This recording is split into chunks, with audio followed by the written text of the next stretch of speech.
जब हम दूसरा कुरिन्थियों उसका 4 अध्याय जब हम 17 और 18 वचन पढ़ रहे हैं तो यहां पर लिखा है, क्योंकि हमारा पल भर का हल्का सा क्लेश हमारे लिए बहुत ही महत्वपूर्ण और अनंत महिमा उत्पन्न करता जाता है। अगर मसीह में होने के बावजूद भी आपके जीवन में दुख आया है, आपके जीवन में संकट आया है, तो बाइबल क्या कहती है, यह बहुत ही महत्वपूर्ण था। किस लिए? क्योंकि यह अनंत महिमा उत्पन्न करता है। यह क्या करता है? अनंत महिमा उत्पन्न करता है। ध्यान से सुनिएगा जरा। जब आप प्रभु यीशु मसीह पर विश्वास करते हैं, जब आप प्रभु यीशु मसीह में आ जाते हैं, तब आपके साथ एक बहुत बड़ा एक चमत्कार होना शुरू हो जाता है। वो चमत्कार मैं आपको बताता हूं वो क्या होता है। जब कभी भी आपके ऊपर दुख आएगा, आपके ऊपर प्रॉब्लम आएगी, समस्या आएगी आपके ऊपर, मसीह में आने के बाद, मसीह में आने के बाद की बात कर रहा हूं, जब आप प्रभु में आ जाते हैं, प्रभु पर विश्वास कर लेते हैं, लेकिन आपके जीवन में एक चमत्कार होता है, आपके जीवन में तसल्ली आ जाती है, आपके जीवन में एक आशा आती है, एक उम्मीद आती है कि इस दुख में भी मेरा परमेश्वर प्रभु यीशु मसीह मेरे साथ खड़ा है। यह है अनंत महिमा। और यह अनंत महिमा सिर्फ इस जीवन तक ही नहीं, बल्कि मरने के बाद भी वो अनंत महिमा आपके साथ रहेगी, परमेश्वर के साथ जब आप रहना शुरू कर देंगे। परमेश्वर आपको इस धरती के ऊपर उस अनंत महिमा का एक्सपीरियंस अनुभव करवाएगा। फिर आगे लिखा है 18वां वचन में लिखा है, और हम तो देखी हुई वस्तुओं को नहीं, हम कौन सी वस्तुओं को देख रहे हैं? जो अनदेखी है। अब किसी ने परमेश्वर को नहीं देखा, लेकिन मैं इतने विश्वास के साथ कैसे कह रहा हूं कि मेरा परमेश्वर यहां पर है? क्योंकि हम देखी हुई वस्तुओं पर नहीं, हम अनदेखी हुई वस्तुओं पर विश्वास करते हैं। हम स्वर्गीय वस्तुओं पर विश्वास करते हैं, हम स्वर्गीय घर पर विश्वास करते हैं। हम कहते हैं हम तो यहां पर परदेसी हैं, असली जो हमारा घर है वो स्वर्ग में है, वो स्वर्ग में है। हम असली स्वर्ग के वासी हैं। मरने के बाद नाम के आगे लिखा जाता है स्वर्गवासी। क्या लिखा जाता है? लेकिन हम जीते जी कहते हैं हम स्वर्ग के वासी हैं। आमीन। हम जीते जी कह रहे हैं हमारा नाम जीवन की पुस्तक में लिखा जा चुका है। Do you believe? क्या विश्वास करते हैं कि आपका नाम जीवन की पुस्तक में लिखा जा चुका है? मगर आपको देखी हुई वस्तुओं पर नहीं, आपको अनदेखी वस्तुओं पर विश्वास करना है। फिर जब हम एक अगला वचन पढ़ते हैं, पहला पतरस, जब हम 1 अध्याय जब हम 3 वचन पढ़ते हैं, तो यहां पर लिखा है, हमारे प्रभु यीशु मसीह के परमेश्वर और पिता का धन्यवाद हो, जिसने यीशु मसीह को मरे हुओं में से जी उठने के द्वारा अपनी बड़ी दया से हमें जीवित आशा के लिए नया जन्म दिया है। न्यू बॉर्न, एक नया जन्म परमेश्वर ने आपको दिया है। जैसे 2022 चला गया, 2023 नया आया है, वैसे ही परमेश्वर फिर से आज आपको 2023 में एक न्यू लाइफ देने के लिए जा रहा है। न्यू लाइफ, एक नया जन्म। जैसे एक बच्चे का नया जन्म होता है, पूरे घर में खुशियां मनाई जाती हैं, लड्डू बांटे जाते हैं, पार्टी दी जाती है, क्योंकि उनके घर में नन्ना मुन्ना एक बेबी आया है। वो खुशी से उस घर में झूम उठते हैं। आज वो खुशी का दिन है कि एक नया साल एक नए जन्मे हुए बच्चे की तरह हमारे जीवन में आया है। क्यों? यह नया साल नहीं आया, बल्कि आपके जीवन का एक नया जन्म हुआ है। हालेलुया। आपकी लाइफ का एक नया मूवमेंट आया है। फिर आगे लिखा है, ध्यान से सुनिए, लिखा है अपनी बड़ी दया से हमें जीवित आशा के लिए नया जन्म दिया, अर्थात एक अविनाशी और निर्मल और अजर विरासत के लिए जो तुम्हारे लिए स्वर्ग में रखी है। विरासत, विरासत किसे बोलते हैं? जो बाप दादा का सब कुछ था वो उस बेटे का है, वो उस बेटे का है। फॉर एग्जाम्पल, मैं हूं, मेरे दादा का, मेरे पापा का जितने भी जमीन जायदाद सब कुछ है, अब वो मेरे बेटे की होगी विरासत। वैसे ही वही विरासत, स्वर्गीय विरासत, स्वर्गीय खजाना, स्वर्गीय आशीष परमेश्वर प्रभु यीशु मसीह के नाम से आज वो आपको देने के लिए जा रहा है, आपको देने के लिए जा रहा है। ध्यान से सुनिएगा जरा। लेकिन ये विरासत के हकदार हम कैसे होंगे? मैं पहले ही बता चुका हूं कि आपको उन अनदेखी वस्तुओं पर विश्वास करना है। ये विरासत आपको नहीं दिखाई देगी, ये खजाना आपको नहीं दिखाई देगा। इसे वही देख सकते हैं जिन्होंने प्रभु यीशु मसीह पर पूरी रीति से विश्वास किया है और जो परमेश्वर को समझते हैं और जानते हैं। हालेलुया। जब हम भजन उसका 65 अध्याय जब हम 11 वचन पढ़ते हैं तो यहां पर लिखा है 65 उसका 11, तेरी भलाइयों से तू वर्ष को मुकुट पहनता है, तेरे मार्गों में उत्तम उत्तम पदार्थ पाए जाते हैं। तेरे मार्गों में कितने चाहते हैं उत्तम उत्तम पदार्थ आपके जीवनों में आए? यहां लिखा तेरी भलाइयों से तू वर्ष को मुकुट पहनता है। आपको परमेश्वर महिमा का मुकुट पहनाना चाहता है, आदर का मुकुट पहनाना चाहता है। आपको परमेश्वर इस दुनिया में सिर्फ स्वर्गीय नहीं बल्कि इस दुनिया की आशीषों से भी परमेश्वर माला माल करना चाहता है। मैं हमेशा कहता हूं परमेश्वर अपने बच्चों को कभी गरीब नहीं रखना चाहता। मैं हमेशा बोलता हूं कभी अपने आप को गरीब नहीं कहना।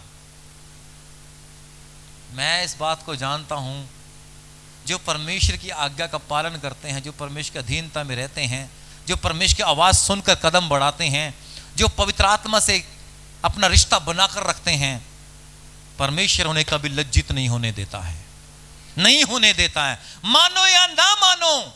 मैं कल एक बात कर रहा था, गाड़ी में थे मेरे साथ कुछ लोग, मैं कह रहा था कि अपनी बढ़ती में से तो सब देते हैं, अपनी बढ़ती में से असली मजा तब है जब अपनी घटती में से दें। एक बूढ़ी औरत, विधवा औरत, बाइबल में न्यू टेस्टामेंट में, वो मंदिर में वो डाल रही थी, पैसे डाल रही थी, दान डाल रही थी, और प्रभु यीशु मसीह ने उस औरत की तरफ देखकर कहा, इस बूढ़ी औरत ने, विधवा ने सबसे ज्यादा डाला है। उसने पता कितनी डाली थी? 2 दमड़ी। कितनी? सबसे कम। लेकिन प्रभु यीशु ने कहा इसने सबसे अधिक डाला है। क्यों?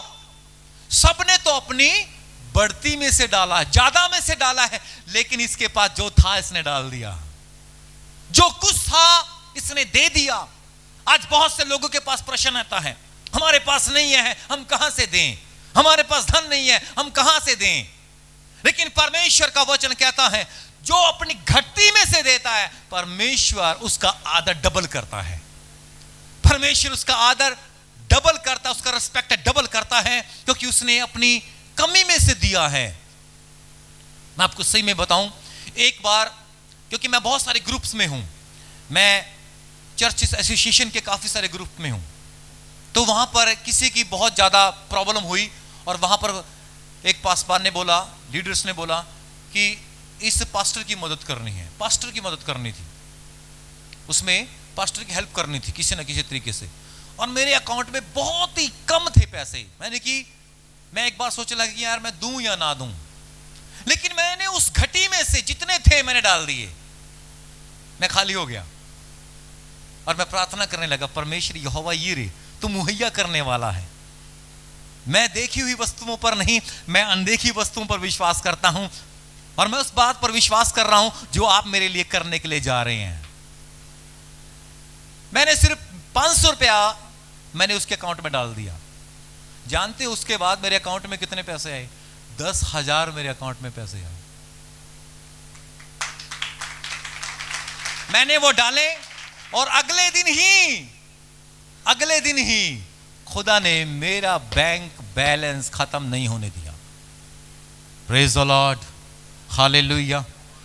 आप सोच रहे हो कि 10,000 कोई अमाउंट है? नहीं दोस्तों, मैं बता रहा हूं, 10,000 से 10 लाख बनाने में हमें वक्त लग सकता है, आपको वक्त लग सकता है, लेकिन परमेश्वर को वक्त नहीं लगता। उसको वक्त नहीं लगता। वो अकाल में बंजर भूमि से फसल उगा देता है। और ऐसा बाइबल में हुआ है। वो परमेश्वर चट्टान से पानी निकाल देता है। वो परमेश्वर लाल समुद्र को दो भाग कर देता है। वो परमेश्वर शद्रक मेशक अबेदनगो को आग की भट्टी से बचा सकता है। वो दानियल को शेरों की मान से बचा सकता है, शेरों के मुंह को बंद कर सकता है। वो परमेश्वर आपके साथ है, वो परमेश्वर मेरे साथ है। हालेलुया। लेकिन अफसोस इस बात का है कि आज बहुत सारे मसीह लोग, विश्वासी लोग इस बात का तो दावा करते हैं, मैं विश्वासी हूं, मैं विश्वास करता हूं, लेकिन जब परमेश्वर के राज्य की बात आती है, जब परमेश्वर के काम करने की बात आती है, तो वो पीछे हट जाते हैं। वो अपनी घटी को देखते हैं, मेरे पास कमी है, मेरे पास पैसा नहीं है, मेरे पास ये नहीं है, वो नहीं है। अरे आप नहीं जानते परमेश्वर को। हो सकता है परमेश्वर आपको चेक कर रहा हो। मुझे बहुत जगह चेक किया परमेश्वर ने, और जब मैंने उस परीक्षा में जब मैं खरा उतरा, परमेश्वर ने मेरे रास्ते खोल दिए और अद्भुत रास्तों को खोला परमेश्वर ने। हालेलुया। ध्यान से सुनिएगा जरा, आपका परमेश्वर जिस पर आप विश्वास करते हैं वो नॉर्मल परमेश्वर नहीं है। अगर आप प्रॉब्लम में चल रहे हैं अभी तक भी, तो इसमें कहीं ना कहीं आपके अंदर कमी है। उस कमी को निकालिए। परमेश्वर में कोई कमी नहीं है, पवित्र आत्मा में कोई कमी नहीं है। अगर 2022 में आप लॉस में गए हैं, 2022 में आप आशीष नहीं ले पाए हैं, तो कहीं ना कहीं आपके व्यक्तिगत जीवन में, आपकी फैमिली लाइफ में कहीं ना कहीं प्रॉब्लम चल रही है। उसको चेक कीजिए। आज दोस्तों, चेक करना, अपने आप को चेक करना कि मैं कहां गलत हूं, यह बहुत जरूरी है। प्रॉब्लम क्या होती है, सबसे बड़ी दिक्कत क्या है कि आज फैमिली, आज व्यक्तिगत इंसान दूसरों को तो चेक कर रहा है, लेकिन अपने आप को नहीं चेक कर रहा है। वो अपनी कमियों को नहीं निकाल रहा है। वो दूसरों के ऊपर उंगली उठाना, इट्स वेरी इजी। सोने से पहले एक बार आप अपनी तरफ देखा करो कि कहीं मुझसे तो कोई गलती नहीं हुई है। आज जब प्रभु भोज लिया तो आपने क्या कहा, परमेश्वर मुझसे अगर कोई गलती हुई है तो माफ कर दीजिए। वहां पर आपने ये नहीं कहा इससे कोई गलती हुई है तो मुझे माफ कर दे। नो, आपने अपनी गलती को माना है। अपनी गलती को कन्फेस करना, यह सबसे बड़ा परमेश्वर के सामने पश्चाताप करना होता है। और गलती से तौबा करने का मतलब है दोबारा से वो गलती नहीं करनी। बहुत बार आप परमेश्वर के सामने मन्नत मांग लेते हैं। बाइबल कहती है यदि तू मन्नत माने तो उसे पूरा करना। यदि तू उसे मन्नत माने तो उसे पूरा करना। यदि आपने कुछ परमेश्वर के लिए देने के लिए बोला था और आप नहीं दे पाए, यह बहुत बड़ा रीजन होता है, आपकी आशीष वहां रुक जाएगी, आपकी ब्लेसिंग रुक जाएगी। ना जाने कितने पिछले साल या उससे भी पिछले साल या पिछले समय में आपने परमेश्वर के लिए कुछ बोला था लेकिन अभी तक नहीं किया है। उसके लिए तौबा करो और परमेश्वर को बोलो, परमेश्वर मैं उसे पूरा करूंगा, 2023 में उसे पूरा करूंगा, 2023 में उसे पूरा करूंगी मैं। वो कोई भी मन्नत हो सकती है, फाइनेंशियली हो सकती है, भोजन खिलाने की हो सकती है, कोई भी हो सकती है, एनीथिंग एल्स। आपके लिए वो वस्तुएं, वो आशीष इंतजार कर रही हैं जिनके बारे में अभी तक आपने सोचा भी नहीं है। आपने सोचा भी नहीं है, क्योंकि आपकी सोच में और परमेश्वर की सोच में जमीन आसमान का अंतर है। समझ रहे हैं आप? अगला वचन पढ़ने के लिए जा रहा हूं। सबोपदेशक की पुस्तक, सबोपदेशक की पुस्तक, जब हम इसका 3रा अध्याय, जब हम 22 वचन पढ़ते हैं तो यहां पर लिखा है, मैंने यह देखा कि इससे अधिक कुछ अच्छा नहीं कि मनुष्य अपने कामों में आनंदित रहे, क्योंकि उसका भाग यही है। कौन उसके पीछे होने वाली बातों को देखने के लिए उसको लौटा लाएगा? जो बीत गया वो बीत गया। क्या 2022 वापस आ सकता है? हेलो, है किसी में दम? कोई नेता, कोई प्रधानमंत्री जो इस बात का दावा करता है कि मुझसे बड़ा इंटेलिजेंट कोई साइंटिस्ट, चांद पर पहुंचने वाला व्यक्ति, बड़े बड़े आविष्कार करने वाला व्यक्ति, पानी की खोज करने वाला, बल्ब की खोज करने वाला व्यक्ति, पंखे की खोज करने वाला व्यक्ति, जहाज को बनाने वाला व्यक्ति कोई है जो 2022 को वापस लेकर आ सके? नहीं। आप लिखित रूप में लेकर आ सकते हैं, लेकिन जो 2022 का समय चला गया, टाइम चला गया, उससे कोई दुनिया की ताकत वापस नहीं लेकर आ सकती है। आपकी जिंदगी में जो बीत गया वो वापस नहीं आ सकता है, लेकिन परमेश्वर का वचन कहता है, मैंने यह देखा कि इससे अधिक कुछ अच्छा नहीं कि मनुष्य अपने कामों में आनंदित रहे, क्योंकि उसका भाग यही है। कौन उसके पीछे होने वाली बातों को देखने के लिए उसको लौटा लाएगा? कोई नहीं लौटा सकता उसको, कोई नहीं लेकर आ सकता। जब हम व्यवस्था विवरण उसका 31 अध्याय जब हम 8 वचन पढ़ते हैं तो यहां लिखा है, और तेरे आगे आगे चलने वाला यहोवा है। सुनिए ध्यान से, वह तेरे संग रहेगा और ना तुझे धोखा देगा और ना छोड़ देगा, इसलिए मत डर और तेरा मन कच्चा ना हो। मैन, कितनों को अच्छा लगा ये सुनकर? मुझे बहुत अच्छा लगा पढ़कर। बोलिए मेरे लिए है, बोलो बोलो ये मेरे लिए है। फिर से पढ़ना चाहूंगा, ध्यान से सुनिएगा, जरा सुनो जरा। बोलने में धीमा, सुनने के लिए तत्पर रहा करें। बाइबल कहती है, प्रकाशित वाक्य की पुस्तक में लिखा है, बोलने में धीरे और सुनने में तेज रहो। लिखा है, और तेरे आगे आगे चलने वाला, बोलो मेरे आगे आगे चलने वाला। जोर से बोलो, अपना हाथ ऊंचा करके बोलो मेरे आगे आगे चलने वाला। अपने हाथ को ऊंचा कीजिए, बोलो मेरे आगे आगे चलने वाला। दोनों हाथों को ऊंचा कर कर बोलिए, मेरे आगे आगे चलने वाला, मेरे आगे आगे चलने वाला मेरा यहोवा परमेश्वर है। मेरा यहोवा परमेश्वर है, वह मेरे संग रहेगा। थोड़ा जोर से बोलिए यार, वह मेरे संग रहेगा, ना वो मुझे धोखा देगा और ना छोड़ेगा। दोनों हाथ को ऊंचा करके बोलिए, ना वो कभी मुझे धोखा देगा, ना वो मुझे कभी छोड़ेगा, इसलिए मत डर। अपने आप को बोलिए, इसलिए मत डर। बोलिए अपने आप को, इसलिए मत डर और तेरा मन कच्चा ना हो। कच्चा ना मतलब होने का मतलब घबरा मत, तेरा दिल बेचैन ना हो, तू उदास ना हो, तू निराश ना हो। जो निराशा से तू होकर गुजरा है 2022 में, अपनी कमियों को निकाल, अपनी कमजोरियों को निकाल। मैं तेरे संग खड़ा हूं, मैं तेरे अंग संग खड़ा हूं। वो पवित्र आत्मा आपको अपनी सामर्थ से भरना चाहता है। जब मैं 2023 में प्रवेश करने वाला था, मैं सच कह रहा हूं आपको, मैंने ज्यादा किसी को फोन नहीं किया, मैं ना ज्यादा किसी से मिला। मैंने मोस्टली प्रभु के सामने अपने आप को रखा और प्रार्थना में समय बिताया। और मैंने बोला, परमेश्वर 2023 मैं तेरे और करीब आना चाहता हूं। मैं तेरे साथ अपने रिलेशन को और मजबूत करना चाहता हूं। क्या आप अपना रिलेशन, क्या आप अपना रिश्ता परमेश्वर के साथ और नजदीक करना चाहते हैं? ऐसे नहीं आएगा परमेश्वर आपके करीब। परमेश्वर उसके करीब आता है जो चाहता है कि परमेश्वर मेरे करीब आए। परमेश्वर कभी भी फोर्सली कोई काम नहीं करता है। ये जो वचन है, ये जो परमेश्वर की बातें कह रहा है कि और तेरे आगे आगे चलने वाला यहोवा परमेश्वर है। क्या आप चाहते हैं कि परमेश्वर आपके आगे आगे चले? हेलो, क्या आप चाहते हैं कि परमेश्वर प्रभु यीशु मसीह आपके आगे आगे चले? आप सोच कर देखिए, कल्पना कीजिए, आप जा रहे हैं, आप किसी रास्ते से होकर गुजर रहे हैं और परमेश्वर आपके आगे आगे चल रहा है। क्या कोई आपका बाल भी बांका कर सकता है? हेलो, क्या कोई आपका बाल बांका कर सकता है?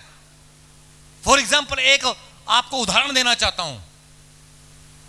जिस गाड़ी में प्रधानमंत्री होते हैं, कभी आपने उसका काफिला देखा है चलते हुए? हेलो, क्या कभी आपने उसका काफिला देखा है चलते हुए? क्या देखा आपने? बुलेट प्रूफ गाड़ी, उसके आगे कितनी ही गाड़ियां होंगी, पीछे कितनी ही गाड़ियां होंगी, एम्बुलेंस होगी, डॉक्टर्स होंगे, मिलिट्री फोर्स होगी। क्या कोई प्रधानमंत्री जी को, हमारे प्रधानमंत्री छू सकता है? Hello, Y? प्रोटेक्शन है। क्या है? प्रोटेक्शन। लेकिन अगर मौत आनी है, अगर परमेश्वर चाहे उसकी मौत आए, या किसी भी इंसान की चाहे मौत आए, क्या कोई रोक लेगा? हेलो, गाड़ी में हो जाएगी डेथ। यहां हाथ रखो, यहां दिल पर हाथ रखो। दिल कह रहा हूं, दिल की बात कर रहा हूं। दिल पर हाथ रखिए। दिल की धड़कन चल रही है? चेक करो अपना, चेक करो, चल रही है दिल की धड़कन? धक धक धक बोल रहा। अगर 5 मिनट के लिए रुक जाए, जय मसीह की, प्रेज द लॉर्ड, नाम नाम, धड़म से कहां? खड्डे में, धड़म से लकड़ियों पर बिछ जाओगे। कोई उठा पाएगा? कोई साइंटिस्ट, कोई मंत्री शंत्री, कोई रिश्तेदार, कोई मामा, कोई फुफ्फा, कोई फुफड़ी उठा पाएगी? मरोने के आ जाएंगे, हाय ओए चला गया। कहां चला गया ये भी नहीं पता, ये भी नहीं पता। मिनट में आपकी सांसें निकल सकती हैं। शुक्रगुजार कीजिए, नया साल तो अगले साल भी आ जाएगा, लेकिन जो सांसें चल रही है ना, अगर एक बार निकल गई ना, ये 23 क्या, आप 2-3 भी भूल जाओगे, गिनती भूल जाओगे। ऐसा पटाखा पड़ेगा ना, ये बॉडी धरी के धरी रह जाएगी। ये शरीर है, ये ढांचा है। आप सबोपदेशक पुस्तक पढ़कर देखना, मजा आ जाएगा। सच कह रहा हूं मैं आपको, ऐसा जबरदस्त लिखा ना कि वो सबोपदेशक सुलेमान कहता, सब कुछ व्यर्थ, एवरीथिंग इज वेन, सब कुछ व्यर्थ है, बेकार है। इंसान भाग रहा है किसके? पैसे के पीछे। पैसा पैसा पैसा पैसा, घर घर घर घर। अगर उसका 1 मिनट के लिए पटाख बज जाए, उसके दिल की धड़कन रुक जाए, सब कुछ धरा का धरा रह जाएगा। परमेश्वर के काम की बारी आती है, परमेश्वर के राज्य के लिए करो, पास्टर बोल रहा है ये करो वो करो, नहीं जी नहीं, मेरा कार, मेरी जॉब, मेरा बिजनेस, मेरा पैसा, मेरा सब कुछ धरा का धरा रह जाएगा। जो कुछ करना है परमेश्वर के लिए जल्दी कर लीजिए। मैं बता रहा हूं आपको, समय बहुत तेजी से जा रहा है। खुदा में एक सबसे बड़ी जबरदस्त बात पता क्या है? जितना मर्जी बड़ा दुख आ जाए, प्रॉब्लम आ जाए, लेकिन एक बात कहते हैं, परमेश्वर हमारे साथ है। परमेश्वर हमारे साथ है। घर में खाने को नहीं है, घर में खाना नहीं है, आटा नहीं है, गैस नहीं है, कुछ नहीं है, लेकिन फिर भी कह रहे हैं परमेश्वर मेरे साथ खड़ा है। परमेश्वर कहता, मैं तेरे संग संग चलूंगा, मैं तेरे आगे आगे चलूंगा। Do not worry about tomorrow. कल की चिंता ना कर यार, कल अपनी चिंता खुद कर लेगा। आज के लिए आज ही का दुख बहुत है, बहुत है। इनफ इनफ इनफ, काफी है। ये परमेश्वर कह रहा है। Hallelujah, praise the Lord. एक वचन और पढ़ूंगा मैं आपके लिए। जब हम यशाया नबी की पुस्तक उसका 43 अध्याय जब हम 18 और 19 वचन पढ़ते हैं तो यहां पर लिखा है, अब बीती हुई घटनाओं का स्मरण मत करो। बीती हुई घटनाओं का स्मरण मत करो। लिखा है, ना प्राचीन काल की बातों पर मन लगाओ, पुरानी बातें बीत गई हैं। जो कुछ कल हुआ, परसों हुआ, 2022 में हुआ, उसको याद नहीं करना। बाइबल कह रही है, फॉरगेट अबाउट टुमारो, यस्टरडे। क्या हुआ कल भूल जाओ। क्या याद रखना है? याद रखो मुझे 2023 में प्रभु की महिमा कैसे करनी है, या आपकी जिंदगी में बरकतें आए, आशीष की भरमार आए। मैं सच कह रहा हूं आपको, परमेश्वर अपने लोगों से कुछ नहीं छिपा कर रखना चाहता। वो आपके जीवन में इतना देना चाहता है, इतना देना चाहता है कि आप दूसरों को बांटने वाले बने। बनना चाहते हैं? हेलो, आपकी बात कर रहा हूं मैं, पड़ोसियों के नहीं। परमेश्वर इतना देना चाहता है आपको कि आपकी झोलियां इतनी भर देगा कि आप संभाल में नहीं पाओगे, आप संभाल भी नहीं पाओगे। आप दूसरों को देने वाले बनोगे। कितने कहते हैं हम दूसरों को बरकत देने वाला बनना चाहते हैं, दूसरों को ब्लेसिंग देने वाला। मुझे बनाया परमेश्वर ने ऐसा। मैं सच कर रहा हूं आपको, क्यों? क्योंकि मुझे पता है मेरा परमेश्वर हम सब के साथ है। सब बोलिए हालेलुया, हालेलुया, हालेलुया।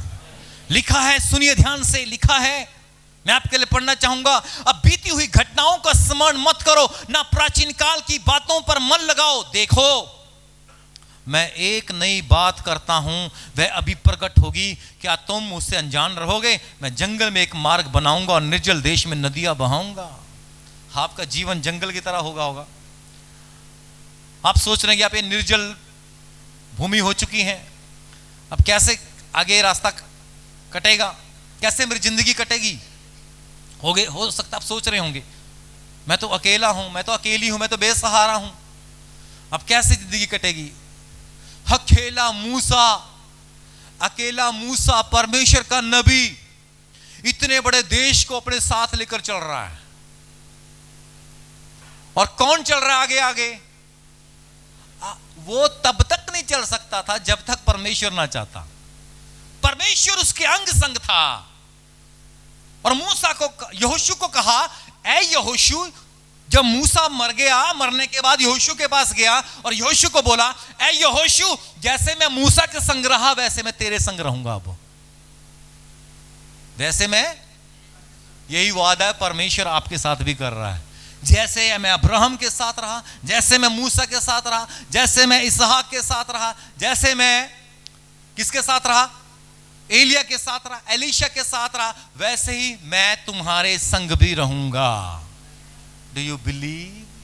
क्या विश्वास करते हैं आप? हालेलुया। जब हम यिर्मयाह की पुस्तक उसका 29 उसका 11वां वचन पढ़ते हैं तो यहां पर लिखा है, क्योंकि यहोवा की यह वाणी है कि जो कल्पनाएं मैं तुम्हारे विषय करता हूं उन्हें मैं जानता हूं। जो कल्पनाएं, इसका मतलब परमेश्वर आपके लिए प्लान तैयार करता है। इसका मतलब परमेश्वर आपके लिए कल्पना बनाता है, वो आपके बारे में सोचता है, उसकी प्लानिंग है आपके बारे में। आप, इसका मतलब मामूली नहीं है। You are a very precious people of God. आप परमेश्वर के बहुमूल्य लोग हैं। ध्यान से सुनिएगा जरा, लिखा है, क्योंकि यहोवा की यह वाणी है कि जो कल्पनाएं मैं तुम्हारे विषय करता हूं उन्हें मैं जानता हूं, वे हानि की नहीं वरना कुशल ही की हैं, और अंत में तुम्हारी आशा पूरी करूंगा। What is your hope? क्या है आपकी आशा? क्या है आपकी उम्मीद? अगर आप प्रॉब्लम में हैं, अगर आप दिक्कत में हैं, परमेश्वर कह रहा है मैं तुम्हारे विषय में कल्पनाएं करता हूं, मैं उन्हें पूरी करूंगा, मैं उन्हें पूरी करूंगा। फिर अगले वचन में लिखा है, तब उस समय तुम मुझको पुकारोगे और आकर मुझसे प्रार्थना करोगे और मैं तुम्हारी सुनूंगा। क्राई इनटू द लॉर्ड, प्रभु को पुकारिए, उससे प्रार्थना कीजिए। प्रभु चाहता है जब आप प्रार्थना करेंगे, जब आप उस परमेश्वर को पुकारेंगे, परमेश्वर आपके जीवन में अपनी योजना को पूरी करेगा। क्या आप चाहते हैं कि परमेश्वर की योजना आपके जीवन में पूरी हो? कितने चाहते हैं? क्या आप चाहते हैं कि परमेश्वर की योजना, परमेश्वर की प्लानिंग आपके जीवन में पूरी हो? Do you need? क्या आपको जरूरत है परमेश्वर की? क्या आपको पवित्र आत्मा की जरूरत है? क्या आपको ऐसा लगता है कि नहीं यार, मेरे जीवन में अगर कोई अद्भुत मिरेकल कर सकता है वो सिर्फ परमेश्वर है? परमेश्वर रेडी है, तैयार है आपके जीवन में एक बड़ा चमत्कार करने के लिए, मगर फैसला लेकर जाना है। आज ऐसे नहीं जाना। आज आपको कहना है, परमेश्वर मैं तेरे लिए जीऊंगा, परमेश्वर मैं तुझ पर विश्वास करता हूं, परमेश्वर जैसे मैं इस रविवार आया, मैं हर रविवार आकर तेरी वर्शिप करना चाहता हूं, तेरी आराधना करना चाहता हूं, तेरे नाम को ऊंचा करना चाहता हूं। परमेश्वर मैं आज से अपने लिए नहीं बल्कि आपके राज्य के लिए जीना चाहता हूं, मैं आपके राज्य के लिए आत्माओं को बचाना चाहता हूं। मैं आपके काम को करना चाहता हूं। यह तब तक नहीं होगा जब तक कि आप अपने आप को पूरी रीति से परमेश्वर के सामने डेडिकेट ना करें। उसका अनॉइंटिंग आपको घेर रहा है। जब आप उससे प्रार्थना कर रहे हैं, जब आप अपने जीवन में एक दृढ़ निश्चय ले रहे हैं, उसका सामर्थ्य आपको घेर रहा है। उसकी सामर्थ्य, उसका अनॉइंटिंग इस कलीसिया में चल रहा है, वो चल रहा है। उसका अनुग्रह आपके जीवन में चलेगा। आमीन।